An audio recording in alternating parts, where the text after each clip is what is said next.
Chers frères et sœurs, je ne saurais vous dire combien je suis heureux de me tenir devant vous aujourd'hui en N'Djamena, notre cité capitale, épilogue de mes rencontres avec les forces vives des provinces du pays.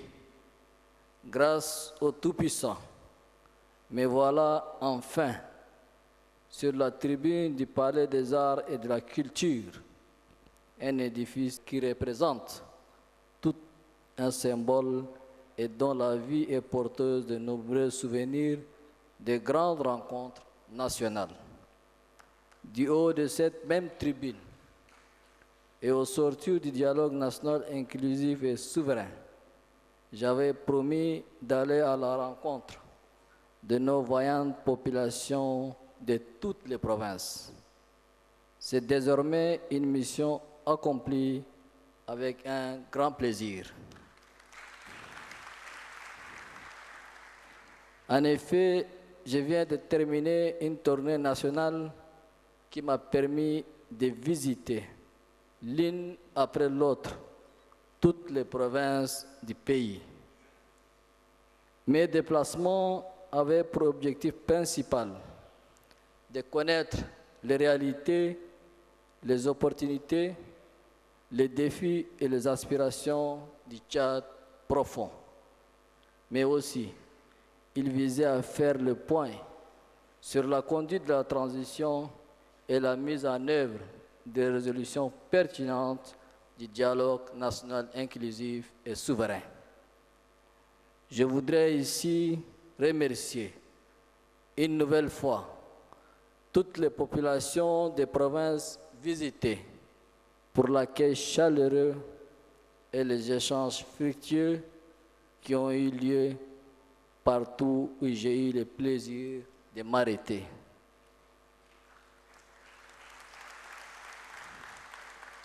En somme, j'ai vu et vécu les conditions de vie souvent difficiles qui prévalent partout dans les provinces de l'arrière-pays.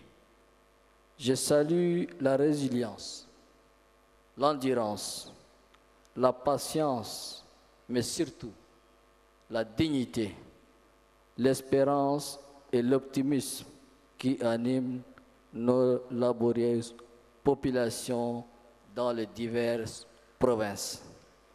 Djamenoises, Djamenois, chers frères et sœurs, engagés en avril 2021 dans un contexte douloureux, connu de tous, le processus de transition a eu un chemin émaillé de challenges jusqu'au dialogue national inclusif et souverain, à l'issue duquel le peuple a souverainement décidé d'acter la deuxième phase de la transition pour une durée maximale de 2 ans.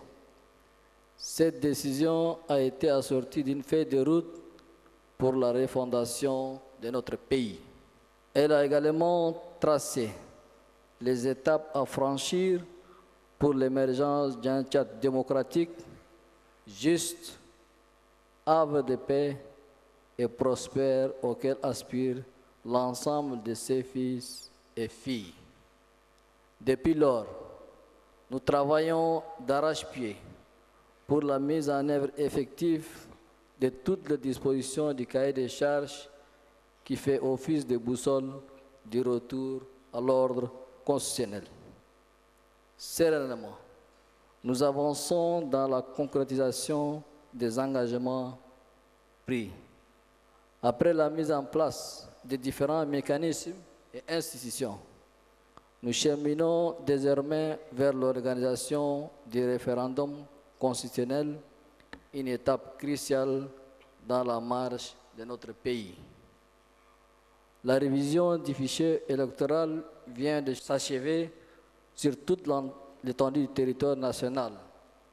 Et la semaine prochaine, elle démarrera au profit des compatriotes de la diaspora, ce qui va permettre au peuple de se prononcer librement pour l'adoption de la nouvelle loi fondamentale qui fixera le cap du nouveau Tchad voulu et attendu de tous.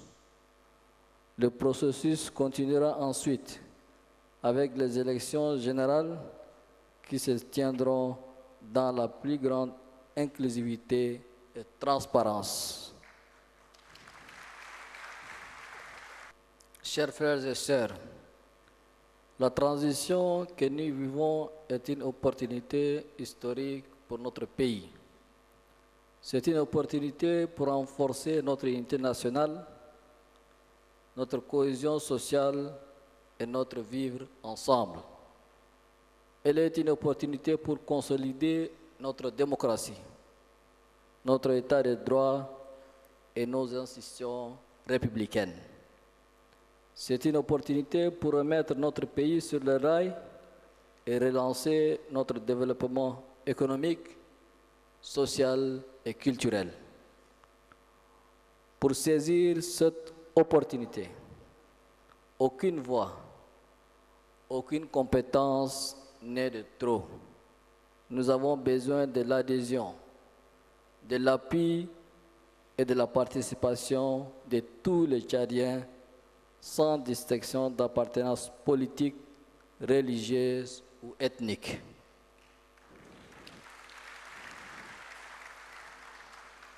Il nous faut développer un comportement citoyen, responsable et solidaire.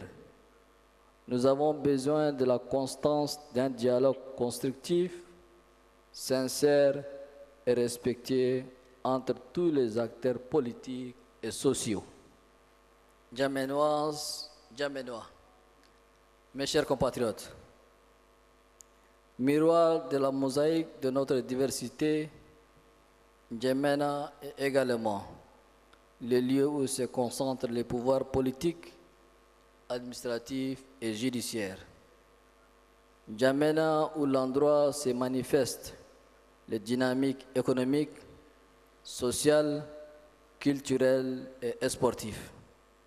C'est pourquoi N'Djamena doit affirmer son sens civique et sa maturité politique pour servir de locomotive et être un exemple de paix, de sécurité et du respect de l'ordre public. N'Djamena, la cité capitale, doit être un modèle pour toutes les villes de notre pays, voire de la région. Cette cité doit être un exemple d'accueil, de propriété, d'hygiène et de meilleure qualité de vie.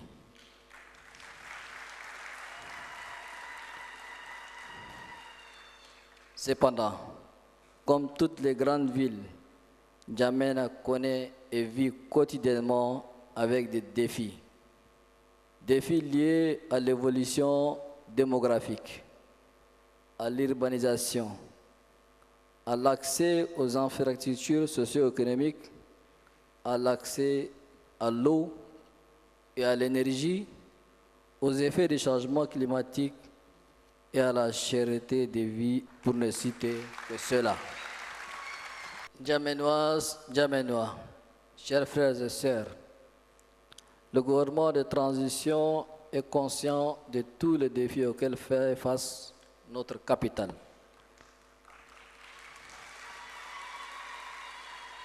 Il est conscient des difficultés que rencontrent les habitants de N'Djamena au quotidien.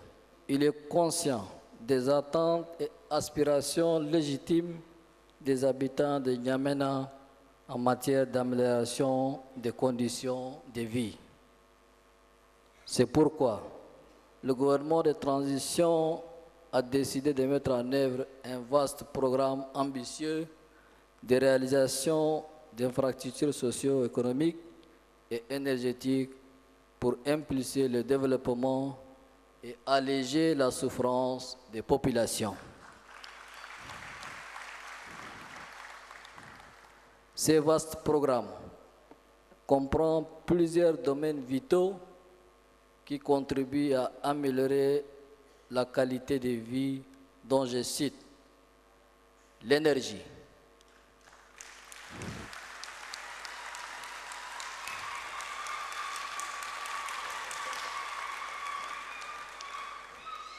l'énergie qui constitue le moteur de l'économie d'un pays. Il n'y aura pas de développement sans une énergie fiable, constante et disponible.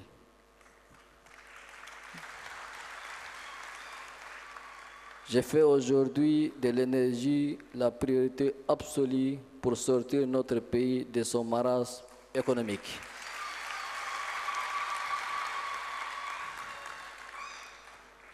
Notre vaste plan, que j'appelle la renaissance énergétique du Tchad, est un plan qui permettra à notre pays d'augmenter ses capacités de production et de distribution. Une place de choix est donnée aux énergies vertes. La ville de N'Djamena, qui concentre plus de 80% des capacités de production, vit ces derniers mois une dégradation déplorable de la distribution d'électricité.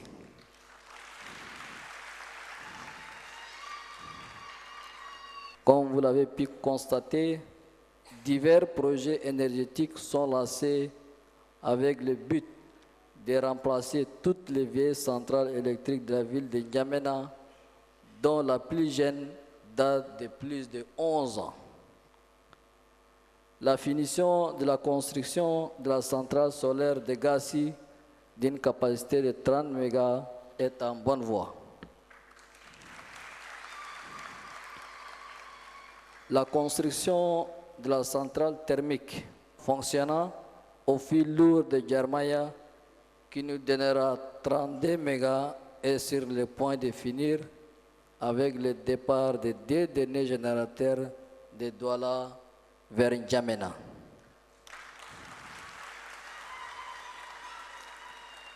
Nous avons également commandé d'autres générateurs au fil lourd de 36 MW, totalisant une capacité de 68 MW pour compenser la perte de production des centrales vieillissantes. Pour améliorer la circulation nocturne dans la ville de N'Djamena et également lutter contre la criminalité grandissante dans certains quartiers périphériques de la ville, j'ai instruit les ministres en charge de l'énergie de commander 10 000 lampadaires publics. Chose faite, les 10 000 lampadaires sont sur place et tous les 10 arrondissements de la ville de N'Djamena, en commençant par les quartiers périphériques, seront servis les jours à venir.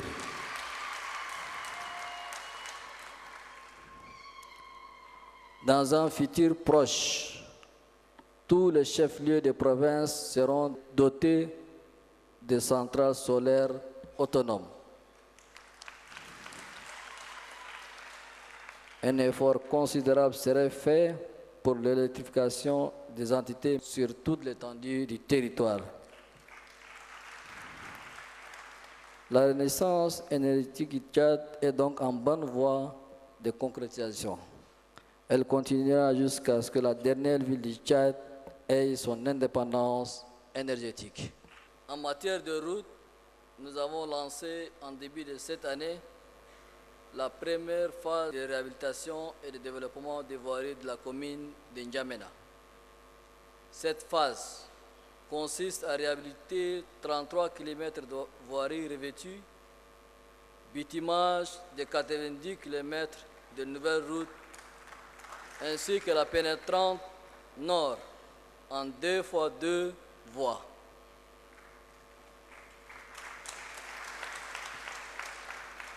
J'ordonne également l'accélération des travaux de construction du collecteur dans le quartier Guinébor et Hilohujaj, c'est de l'avenue Taïwan, la finition de la digue de Walia, l'aménagement de 3 bassins pour faire face au phénomène des inondations. En perspective, N'Djamena bénéficiera d'autres infrastructures, notamment la réhabilitation de 5 avenues sur un linéaire de 13 km, à savoir l'avenue Charles de Gaulle, allant du rond-point Trésor au rond-point Dembé.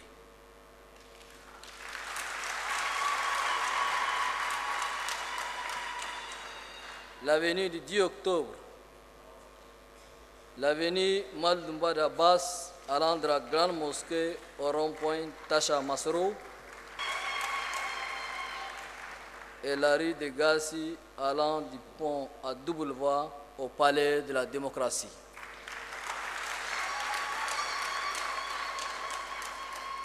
Mieux, nous allons procéder à la construction de 3 échangeurs dans la ville de N'Djamena et d'un deuxième pont reliant N'Djamena à Kousri à partir de Farsha.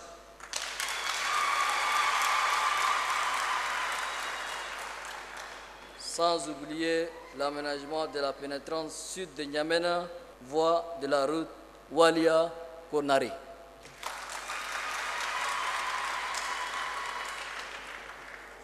En matière de bâtiments civils, nous travaillons d'arrache-pied pour la reprise des travaux suivants. La construction des 2 hôpitaux districts de Toukra et de Dinguessou. La construction du Centre national de traitement des fistules, des 5 écoles primaires à Farsha, Pombelile et à Djalouri. Des 7 écoles communales dans le 1er, 2e, 4e et 7e arrondissement et d'un lycée d'enseignement général dans le 3e arrondissement. L'achèvement de la construction du siège du ministère des Finances. La construction des 2 commissariats dans le 5e et le 6e arrondissement.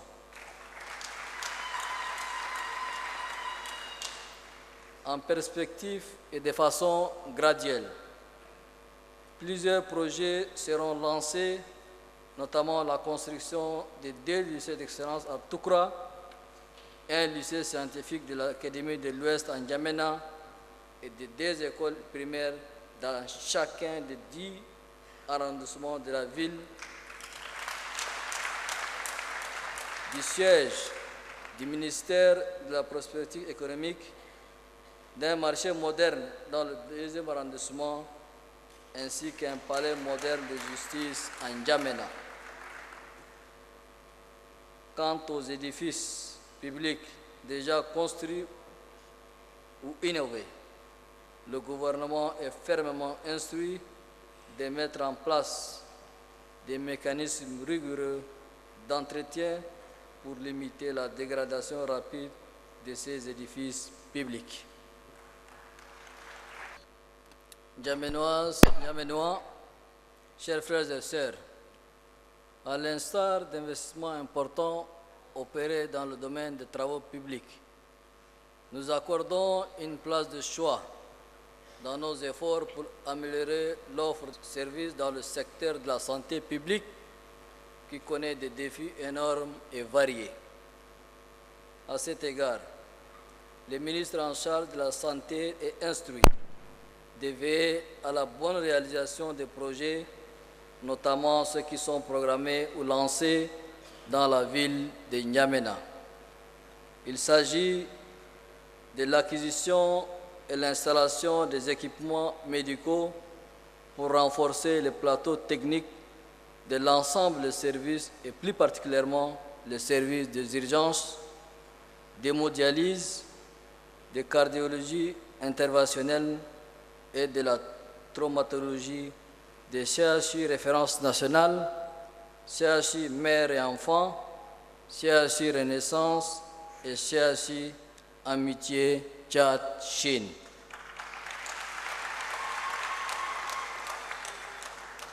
Les renforcements en oxygène médical avec la construction et l'installation des centrales de production de l'oxygène dans le CHU référence nationale, CHU mère-enfant, CHU Renaissance, CHU Amitié Tchad-Chine, CHU Bon Samaritain et l'hôpital de la Refondation. La réhabilitation et l'équipement des CHI mère-enfant par le projet de renforcement des soins de santé maternelle et infantile. L'acquisition et l'installation des équipements médicaux, des chaînes de froid et les systèmes solaires dans les hôpitaux des districts de N'Djamena Nord, N'Djamena Sud, N'Djamena Est, N'Djamena Centre et 14 centres de santé par le projet de renforcement des soins de santé maternelle et infantile. La construction du pavillon des urgences du CHI Amitié Tchad-Chine par le projet stratégique de préparation et riposte au Covid-19. Et enfin, la construction et l'équipement du pavillon des urgences du CHU référence nationale. Chers frères et sœurs, je ne saurais passer sous silence les efforts fournis dans le secteur vital de l'eau qui visent à améliorer l'accès à l'eau potable dans la ville de N'Djamena où plus de 200 000 personnes s'ajouteront au nombre d'habitants déjà desservis. Dans ce cadre, il est prévu aussi la réalisation d'un nouveau champ captant à la sortie nord-ouest de N'Djamena avec de nouveaux forages, une bâche souterraine de 6 000 m3, une conduite d'adduction de plus de 10 km du champ captant vers la ville de N'Djamena. Pour mieux desservir N'Djamena et ses périphéries, il sera également construit 2 nouveaux châteaux de 2000 m3, 205 km de nouveaux réseaux de distribution, la réhabilitation de 12 châteaux, dont les 2 châteaux de la rue de 40 n'ont pas fonctionné depuis les années 80.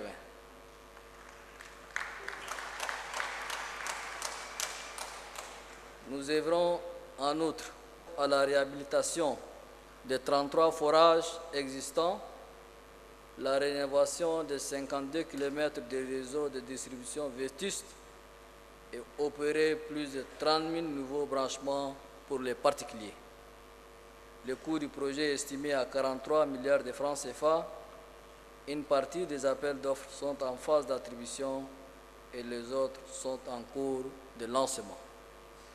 Le domaine de la culture, des arts et du tourisme n'ont pas manqué de retenir notre attention. Notre vaste et beau pays, le Tchad, a été doté par Dieu d'une diversité culturelle et touristique inestimable que nous devons en faire un vrai atout de développement.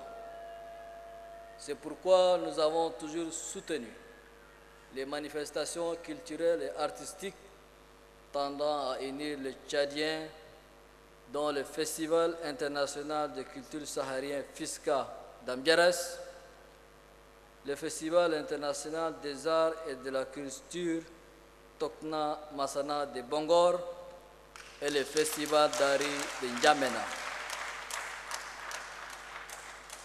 Fort du rôle important de la culture et des arts, nous allons réhabiliter et équiper les infrastructures et les espaces de création, d'animation et de diffusion culturelle et artistique existants et construire un centre culturel dans chaque arrondissement de la capitale pour permettre aux jeunes d'exprimer leurs talents dans la musique, la danse, le théâtre, etc. Nos jeunes ont du talent et ils méritent d'être valorisés et soutenus pour exprimer leur potentiel culturel et artistique. Le tourisme est un secteur de grande importance dans l'économie nationale, bien qu'une partie de notre territoire ait été classée zone rouge ou zone orange par certaines chancelleries, il y a un certain nombre de touristes amoureux des beaux paysages de notre pays arrivent régulièrement. À cet égard, nous instruisons les ministres en charge des Affaires étrangères, celui de la sécurité et celui en charge du tourisme, de travailler de concert avec les différentes chancelleries pour la levée de cette mesure qui pénalise un secteur crucial pour notre pays.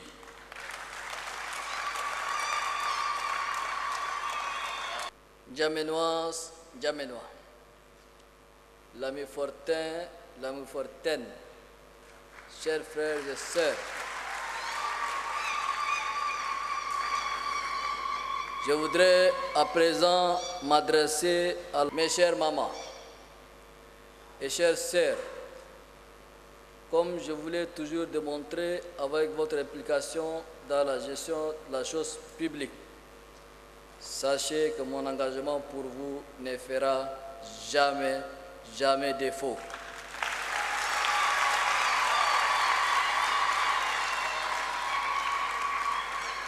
J'ai saisi cette opportunité pour saluer une nouvelle fois votre bravoure, votre résilience et votre engagement pour la réussite de la transition en cours.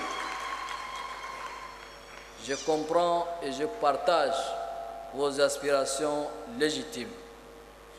Je rends un vibrant hommage à votre engagement pour la paix, l'unité et la prospérité pour vous-même et pour tous ceux qui vous sont chers.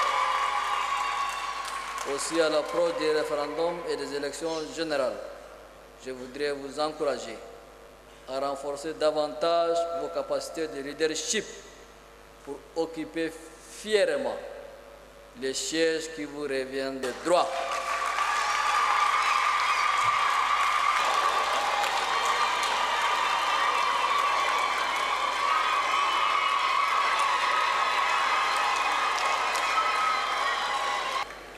Chers frères et sœurs, en matière de sécurité, en réponse à notre engagement en faveur de la formation et de l'équipement des forces de sécurité intérieure, nous avons mis des moyens considérables pour renforcer la protection des personnes et leurs biens et pour mieux gérer les troubles à l'ordre public.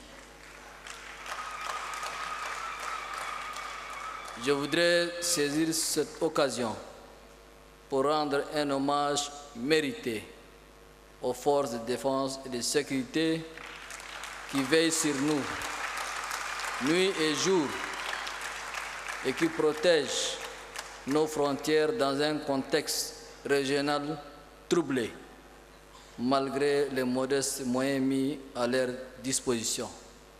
Je les instruis à continuer de garder le cap. Chers frères et sœurs, avant de terminer, je voudrais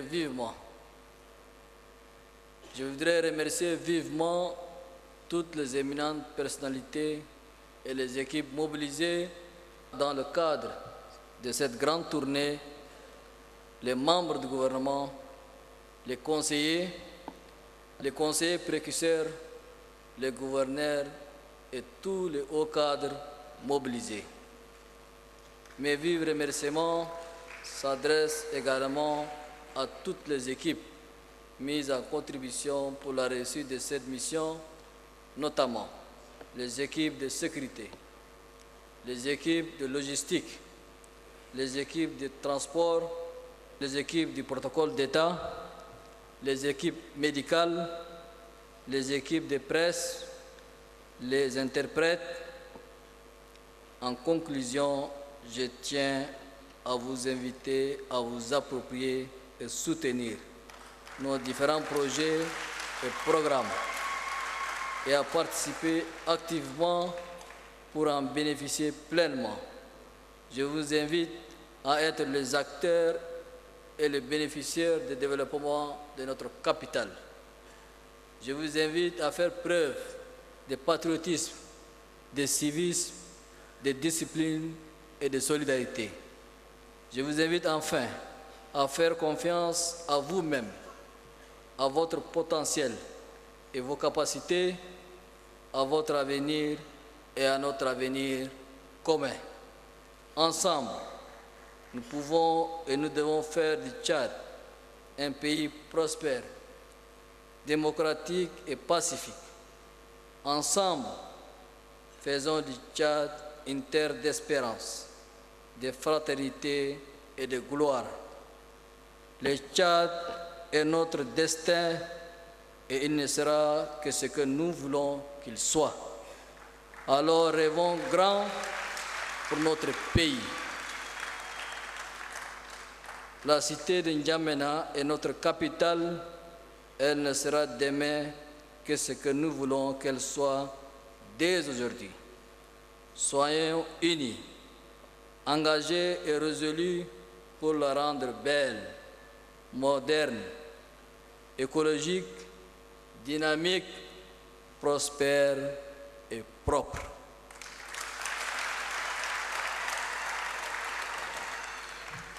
Que Dieu bénisse N'Djamena.